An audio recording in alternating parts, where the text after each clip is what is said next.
Oke bro, kali ini aku bakalan ngobrol. Ada temen datang, seorang senior di bidang public speaking. Dia seorang speaker, motivator, mentor yang sudah dikenal masyarakat khususnya daerah Batam. Siapakah dia? Bang Syukur. Namanya Muhammad Syukur, CPS CHT. Siap, Kabar bang? Baik bang? baik banget.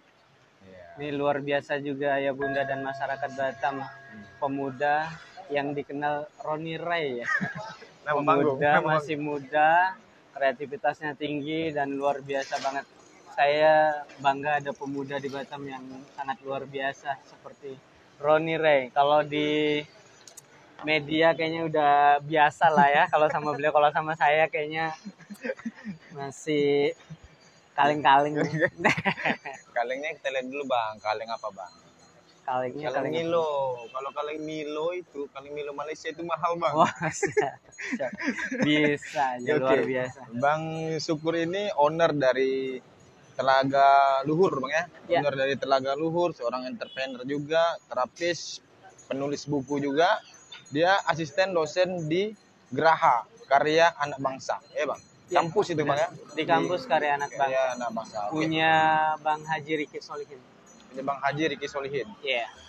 Jadi ini kebetulan kami ngobrol di sini, mau sekalian bang mau minta ilmunya sedikit lah, bagi-bagi sedikit ilmu tentang speaker, public speaking itu seperti apa gitu. Tapi sedikit aja ya. Sedikit nggak aja, banyak kalau ya. banyak harus ikut seminarnya bayar. Bisa aja luar biasa. Jadi abang tadi kan ini bang CPS CHT, itu dulu mau kutanya bang, apa itu CPS CHT itu bang? Nah, CPS CHT itu saya dapatnya di kampus Karya Anak Bangsa. CPS itu Certified Public Speaking. Certified Public Speaking. CHT itu Certified Hypnotherapy. Certified Hypnotherapy. Itu yang saya dapatkan di kampus Karya Anak Bangsa dari guru besar kita yaitu Bang Haji Riki Solihin. Ya, oke, satu-satu bang. Yap. Certified Public Speaking itu dulu kita bicarakan bang. Iya. Jadi abang kan berarti kuliahnya nih mendalami tentang public speaking ya bang ya. Iya. Ketika berarti sudah banyak dong namanya pengetahuan paling nggak gimana sih cara kita supaya bisa berbicara di depan orang banyak itu jadi lebih yakin dan lebih pede. Itu aja pertanyaan Pertama pertanyaan itu ya. Ya, pertanyaan itu. Supaya lebih yakin dan lebih pede. Gimana? Lebih Kan pede. permasalahan orang ini bang kalau mau naik panggung, ya kan? Itu kurang pede bang. kurang pede. Gemetar lutut. Kadang karena dia nggak pede, jadi materinya yang seharusnya yang sudah dia tahu ngeblank. Itu gimana cara menyelesaikan permasalahan itu? Oke, bicara tentang public speaking, kita juga harus tahu abad kita sedang hidup di abad apa nih. Nah, kalau abadnya sekarang ini kan abad era konseptual ya. Artinya orang itu akan punya nilai jual kalau dia menciptakan sesuatu tuh. Dia punya kelebihan sesuatu, dia branding gitu ya. Lalu dia juga bisa persuasif gitu. Persuasif. Iya. Jadi kalau di public speaking di era konseptual ini, orang itu akan punya nilai ketika dia membuat sesuatu yang orang nggak buat. Menciptakan sesuatu berarti gitu. Nah, apa aja misalnya buat usaha kayak Bang Reni luar biasa nih. Ada apa tuh namanya? Antar jemput pengiriman kurir tuh. Itu kan hanya beberapa orang yang bisa eksis di ini. Saya rasa sudah berapa tahun tuh berjalan itu ya. Iya. 2 itu. tahun lebih lah, Bang. Nah seperti itu. Itu udah cukup. Oh, Roni Ray itu punya apa namanya? Background. Dia punya sesuatu yang kayak kurir ya. Nah, itu dikenal seperti itu misalnya. Nah, di dalam public speaking itu ada namanya power speaker. Power speaker. Ah, Apa itu ah. power speaker? Nah, itu. Nah, power speaker tuh sama dengan strategi. Strategi. Iya. Maksudnya gimana? Power speaker tuh sama dengan strategi. Apa itu power speaker di dalamnya? Yang pertama adalah yang disebut dengan otoritas. Otoritas. Punya keahlian di bidang sesuatu. Gitu. Langsung popularitas. Popularitas. Nah, kayak Bang Reni kan udah punya popularitas nih. Ya Bunda dan sahabat semua masyarakat Batam dan sekitarnya. Bang Reni udah punya popularitas sebagai pengusaha muda yang nggak pernah mau menyerah dengan keadaan. Wah, itu yang nggak boleh keren. menyerah banget. Di pandemi 2 tahun ini tetap eksis tuh luar biasa tuh Bang. Jadi di dalam power speaker itu ada namanya popularitas, otoritas, lalu ada poin visual, ada poin auditori, ada poin yang disebut kinestetik, dan juga ada poin multi point namanya. Multi point itu maksudnya apa itu Bang? Multi point itu Bang? Dia sedikit. Semuanya serba punya. Serba punya. Ada penampilan di visual kan penampilan tuh. Jadi penampilan pakaiannya sudah mantep.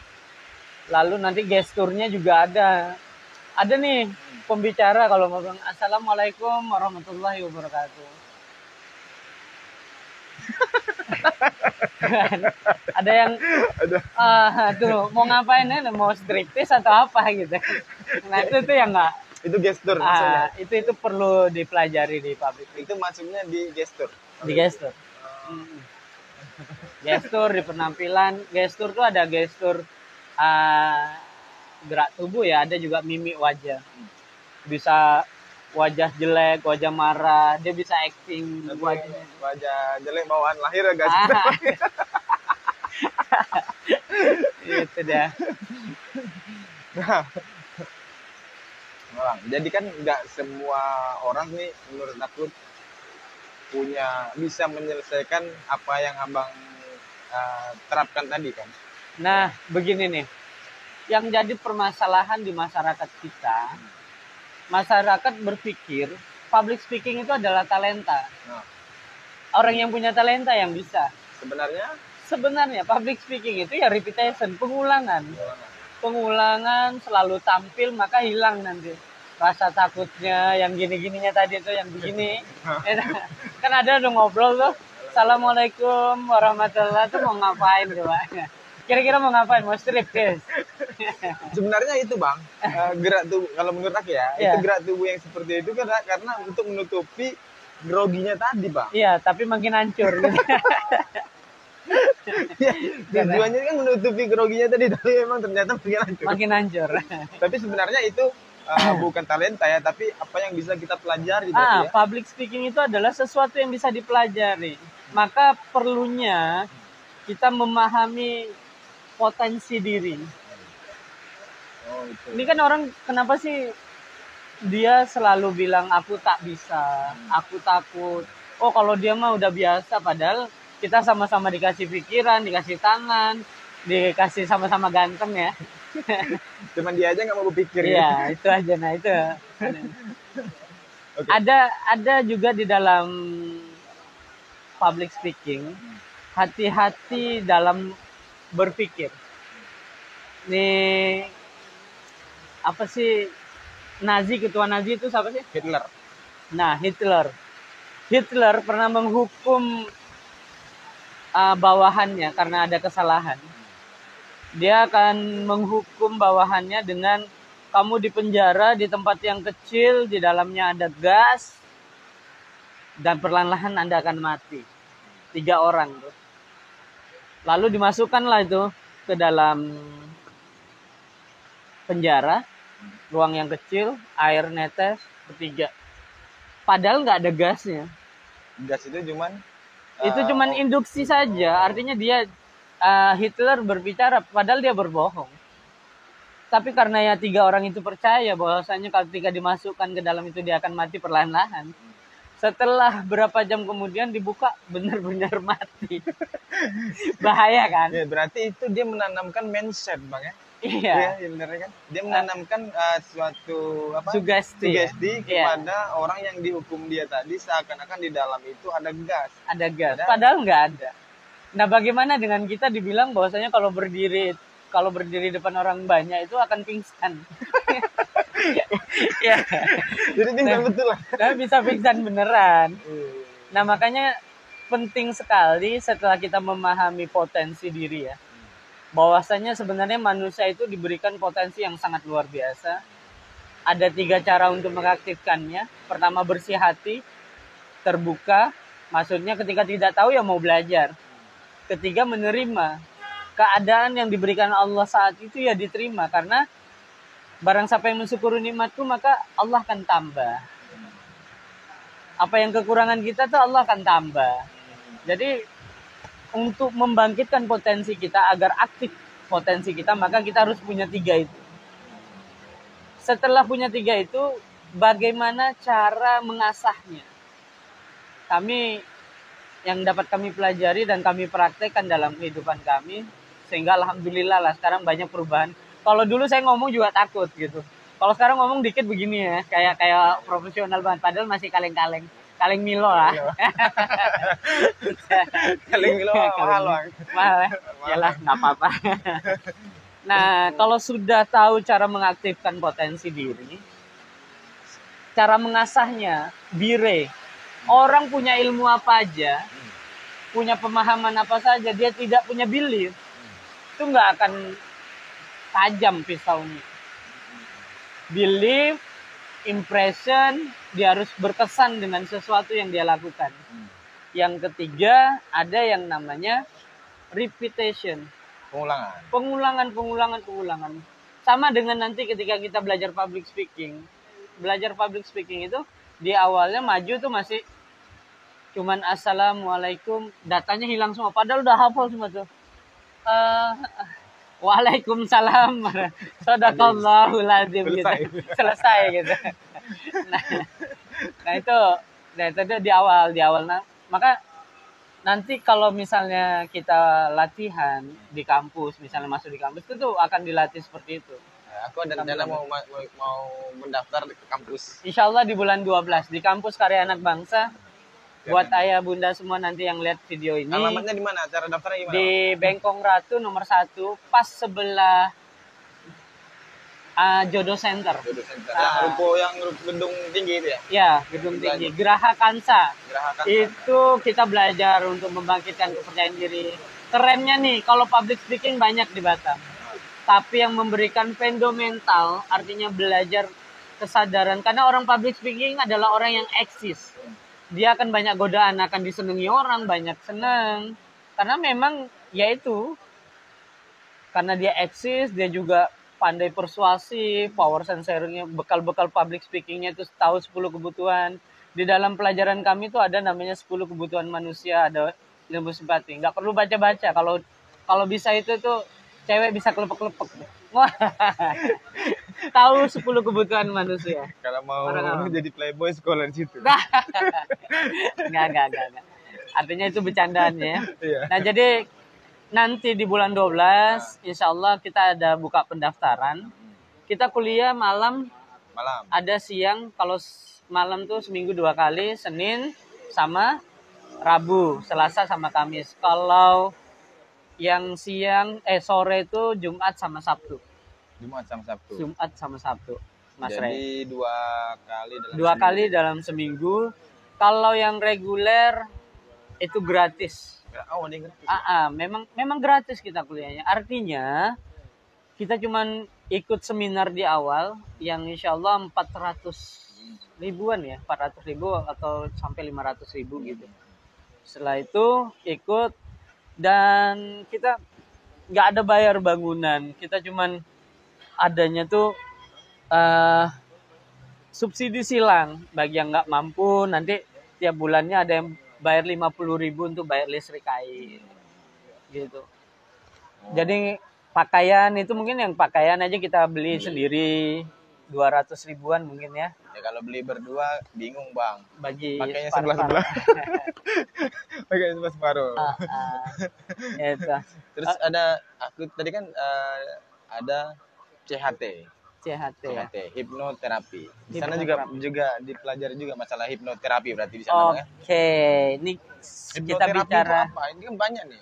Orang sering tuh Bang, hipnoterapi itu bukan jadi pembicaraan yang jarang orang dengar. Sering orang mendengarkan kata-kata hipnoterapi, Bang. Tapi nggak semua orang tahu tentang apa sih itu hipnoterapi.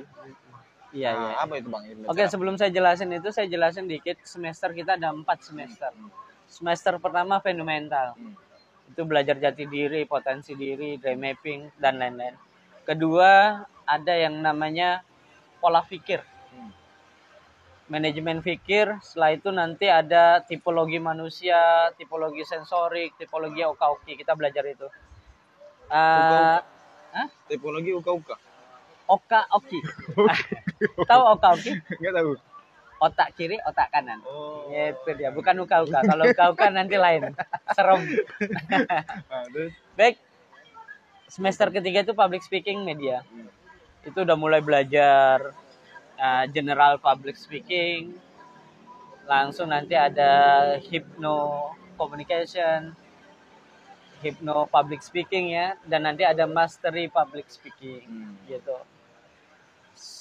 Yang terakhir, nah ini dia nih, ada namanya hipnosis. hipnosis. Ah. Itu yang hipnosis itu sama dengan hipnoterapi. Iya, hipnoterapi. Yang tidur. Itu bukan? Iya, iya. Jadi Jadi apa itu hipnosis? Hipnosis adalah bagaimana seni persuasif kita kepada pasien sehingga pasien tuh ikut dengan apa yang kita omongin, itu satu. Yang kedua, kita memasukkan program-program yang positif kepada pasien gitu. Oh, namanya judulnya terapi tadi. Dia memasukkan bagaimana kita mengadakan persuasif, mirroring, sehingga dia tuh nyaman dengan kita, sehingga dia lepas berpikir. Dia secara tidak langsung ketika kita jadi pembicara seminar, orang itu terfokus sama kita itu karena dia disebut dengan dia menguasai waking hypnosis. Waking hypnosis. Dia orang tak sadar bahwasanya pendengar itu, audien itu terfokus sama dia, itu termasuk salah satu ilmu hipnosis. Gitu. Dari di hipnosis ini juga belajar gelombang otak. Gelombang otak. Gelombang otak. Ada beta, alfa, theta, delta. Kalau beta itu 1 sampai 5 sampai 7 sampai 9 ya.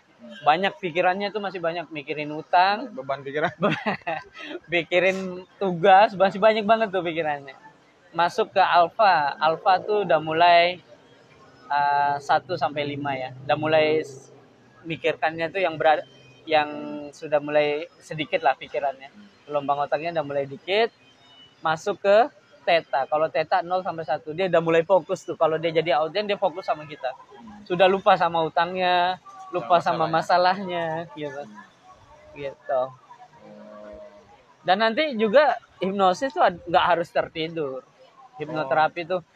Hipnoterapi ini kan tidur bisa. Banyak nggak bangun-bangun. Nggak bangun-bangun. Tahu pagi. Nah, selanjutnya Bang. Selanjutnya Abang ini kan owner dari Telaga Luhur. Oh iya. Benar. Owner dari Telaga Luhur. Telaga Luhur ini apa sebenarnya? Sebenarnya Telaga Luhur itu adalah branding saya. Branding saya ini agak aneh. Ini saya dapatnya agak aneh. Telaga Luhur. Apa itu telaga? Telaga adalah sebuah danau yang ada di pegunungan yang airnya jernih sekali. Itu yang telaga. Sehingga matahari kalau bersinar tuh nembus ke sampai dasarnya. Itu telaga. Kalau luhur tuh artinya tinggi. Jadi ini saya bermimpi Telaga Luhur itu dapatnya dari mimpi sebenarnya. Mimpi. Jadi ada di dalam mimpi itu ada orang tua datang cari Telaga Luhur di dalam dirimu. Jadi apa yang tinggi di dalam hati kita? Di dalam diri kita? Pikirankah atau apakah kalau menurut Bang Ray?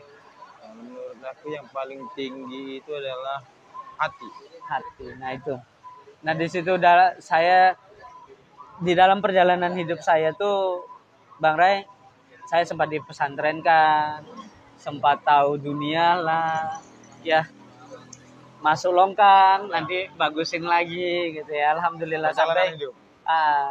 sampai saya sempat mempelajari ilmu zikir.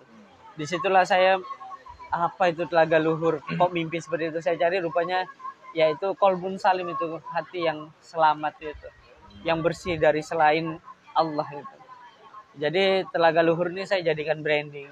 Di dalam telaga luhur tuh ada terapi, ada entrepreneur kuliner, ada juga saya ada buat herbal 9 wali, ada herbal Sri Kandi, dan seminar-seminar motivasi gitu.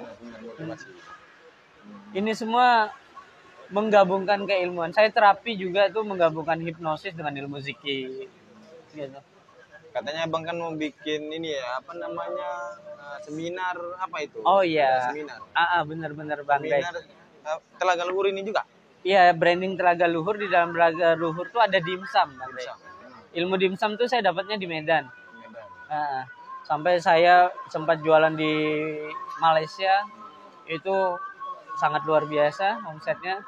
Di sini saya sempat kerja, pernah dengar dulu Tokna durian, pernah dengar. Nah dulu kami pernah kerjasama dengan Tokna, Pak Andi, kerjasama. Lalu saya sempat ikut ini ya, Pak Sekda Bintan waktu itu berapa tahun yang lalu. Jadi karena omsetnya itu dalam sebulan itu 30,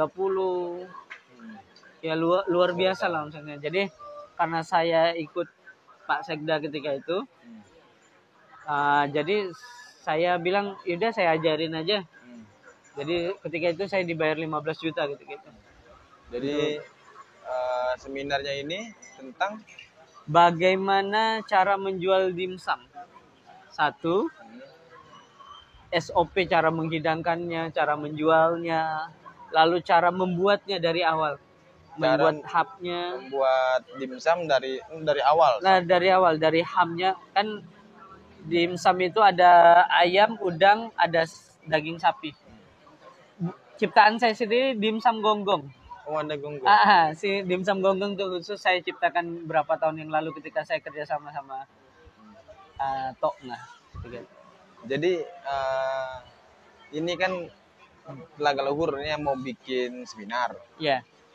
Jadi mengajarkan khususnya tentang dimsum. Iya. Dimsum itu ya. Bagaimana berbisnis dimsum secara online, offline, dan langsung bagaimana cara menghidangkannya dan cara menjualnya. Gini Bang, sekarang orang tuh banyak, bukan enggak semua orang sih ya, tapi menjadi rahasia umum bahwasanya kalau orang ikut kalau pengadaan seminar, biasanya seminar itu cuma ngobrol, ngoceh-ngoceh doang gitu kan, tanpa ada praktik di dalamnya. Jadi orang tuh agak mundur kalau dengar seminar. Kalau di seminar yang Abang bikin untuk Telaga Luhur ini seperti apa Bang? Oke, Bang Re. Jadi ada perbedaan. Beda banget. Karena ini memang pengalaman pribadi, ilmunya juga dapat khusus, nggak sembarang. Jadi di awal kita teori, yang mana di awal saya akan menjelaskan bagaimana kita memahami potensi diri dan passion kita itu di awal. Lalu bagaimana menjual dimsum ini. Banyak orang menjual dimsum cuma menunya doang, maka dia nggak begitu jalan. Nah, nanti di sana kita akan bongkar bagaimana cara menjual dimsum. Saya bukalah satu rahasia. Orang cuma menjual dimsum pakai menu ya. Kalau saya tidak. Kalau saya menjual dimsum, misalnya di restoran yang memang sudah ramai, itu dia kan memesan menu-menu yang berat ya. Memesan menu-menu yang berat, kan lama tuh siapnya. Nah, tekniknya menawarkan dimsum ke meja-meja itu ketika setelah dia memesan minuman dan makanan berat. Dimsum itu kan makanan ringan. Gitu. Jadi itu satu meja tuh bisa semuanya ngambil semua tuh nanti. Kalau satu meja 10, berarti 10. 10 dimsum. 10 dimsum. Kalau kali misalnya ada 200 meja. 10 kali 200 berarti. Itu. Nah, itu salah satu triknya. Nah, nanti setelah belajar teori, SOP, cara menghidangkan, cara menawarkan gitu ya. Nanti praktek langsung cara buat dimsum dari awal. Di situ juga. Di situ juga. Jadi kita siapin tempatnya, dan yang asiknya nanti breakfastnya kita makan dimsum. Wah. Makan dimsum sepuasnya. Breakfast ya. Dan kali ini saya buat seminar ini. Kalau yang kemarin itu kan 1.500.000, karena memang keadaan sekarang lagi menurun. Saya pingin buat teman-teman yang mau berbisnis, mau bangkit lagi, itu sekarang tuh cuma 350.000. 350.000 itu kalau dia mau buka usaha tuh langsung dibimbing sama saya setelah seminar. Oh, jadi langsung dibimbing bagaimana caranya dia buka usaha juga, Bang. Oh iya. Jadi kan ada juga beberapa orang yang, bukan beberapa orang sih, teman-teman juga ada punya duit nih, punya uang nih. Nggak tahu ya. Mau bikin apa ya gitu kan, mau pengen usaha tapi nggak tahu. Itu permasalahan menurut saya nih, Bang. Menurut aku, Bang ya. Permasalahan paling berat dalam untuk orang-orang ini itu sebenarnya. Mau pingin usaha, tapi usahanya usaha apa gitu. Dia nggak tahu ya kan, mau buka usaha. Wah, justru itu berarti kalau kalian yang nggak tahu mau buka usaha bisa ikut seminar Telaga Luhur, dimsum Telaga Luhur. Iya, lezatnya berbisnis dimsum. Iya. Lezatnya berbisnis dimsum. Jadi langsung dikasih tahu, pertama diajarkan materinya seperti apa itu dimsum ya. Iya. Dan prakteknya, cara buat dimsum, terus juga dibimbing ketika kalian mau berbisnis, ya kan? Dan saya memberikan privat juga, Bang Rey, untuk restoran besar yang punya menu nih, tapi nggak ada dimsum. Nah, bagaimana tidak mengganggu omset yang sudah ada menu, bahkan menambahkan omset dengan adanya dimsum. Oh, privat. Jadi kalau seandainya dia nih kepingin jualan dimsum gitu ya, udah punya restoran, saya nih punya restoran, tapi belum ada dimsum, dan nggak ada yang bisa membuat, bisa privat, cara buatnya, cara menghidangkan, ada trik-trik rahasianya jual dimsum. Itulah yang harus dibayar gitu sebenarnya, Bang. Yang harus diinvestasikan sih sebenarnya. Iya, gitu. Jadi jangan mengira bahwasanya ikut seminar itu membayar cuma-cuma, Bang ya. Tapi ada nilai investasi di sini. Nilai investasi, sebenarnya investasi. Nilai investasinya 350.000. Hanya 350.000. Jadi aku rasa itulah, Bang, yang juga udah tersampaikan, dan apa yang ingin aku tanyakan sudah tersampaikan. Tentang, khususnya sih aku pengen tahunya itu tentang namanya kita menjadi pembicara itu seperti apa. Oke. Nah, solusinya tuh yang penting kita mau belajar. Jangan karena aku udah ini gengsi, kadang-kadang tuh ada orang yang seperti itu. Bahasa, Bang, nih satu lagi. Pertanyaan terakhir. Bahasa, Bang. Apakah ketika kita menjadi seorang pembicara itu harus menggunakan bahasa-bahasa yang baku, maksudnya yang sesuai EYD, atau kita juga bisa sebenarnya nggak bermasalah kalau kita berbicara dengan bahasa-bahasa pasar gitu?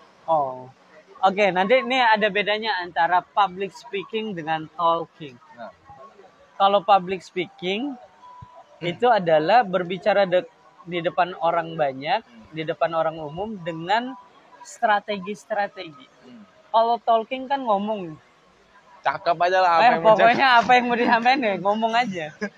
Tapi kalau ketika kita menjadi seorang public speaking ya nggak boleh seperti talking. Nggak boleh talking, karena memang dia ada yang disebut dengan power speaker, ada strateginya berbicara. Karena ketika kita menjadi seorang public speaking, kita mempunyai target sesuatu gitu ya. Iya, karena kita kan maunya agar apa yang kita sampaikan didengar, dipahami, dan memang seorang public speaking tuh dari bicaranya aja udah beda, gesturnya, mimiknya gitu. Ada orang yang nggak belajar public speaking, aku nggak marah kok. Mimiknya tuh loh, aku nggak marah kok. Aku nggak marah gitu. Tapi mukanya merah. Tapi gitu. Mukanya gimana gitu ya. Itu. Nah, yang paling terpenting seorang public speaking itu adalah membuka cakrawala. Pembicara itu harus bisa membuka ikatan-ikatan kepala pendengar. Maksudnya, kita contohkan, analogikan botol. Kalau botol tertutup, kita tuang air, kira-kira masuk nggak ke Tidak dalam masuk. botol? Nggak. Nah, yang tantangan pertama seorang public speaking, bagaimana dia membuka botol itu, membuka ikat kepala sehingga dia welcome sama kita dan dia memang mau dengerin banget apa yang kita sampaikan. Gitu loh. Itu seorang pembicara. Itulah PR-nya jadi seorang pembicara. Dari masih mikirin, makanya itu kita belajar namanya tadi gelombang otak. Orang baru datang, seorang guru, manajer ataupun karyawan baru datang tuh, supaya dia nyaman tanpa harus kita marah, dia ikut dengan kita tuh, kita harus tahu bagaimana dia bisa fokus sama kita. Audien itu fokus sama kita. Dengan kita ngasih ice breaking dulu, games dulu, menyelaraskan dulu, buka tutup botol. Biar dia tuangkan dulu kotoran yang ada di dalam dirinya. Dia akan curhat tuh kalau kita udah pandai ini, persuasif tuh, kita udah pandai mirroring. Ini kayak kita berhadapan nih, ada ilmu simpati. Ada ilmu simpati ayah bunda dan masyarakat Batam dan sekitarnya. Ada namanya ilmu simpati, mirroring. Meluruskan. Kalau sampean lagi gitu saya ikut seperti ini. Nah, itu. Dia seperti itu, baru memulai. Turun naiknya nafas diikutin. Dikit aja bukanya, nggak usah banyak-banyak ya. Yang jelas harapan saya tunggu ayah bunda dan masyarakat semua. Positif banget, gratis lagi. Saya rasa di Batam ini satu-satunya. Dan sangat bermanfaat untuk perubahan-perubahan yang positif untuk diri kita. Di Karya Anak Bangsa, di bulan 12 nanti. Bulan 12. Karya Anak Bangsa. Oke Bang, kita tutup. Boleh?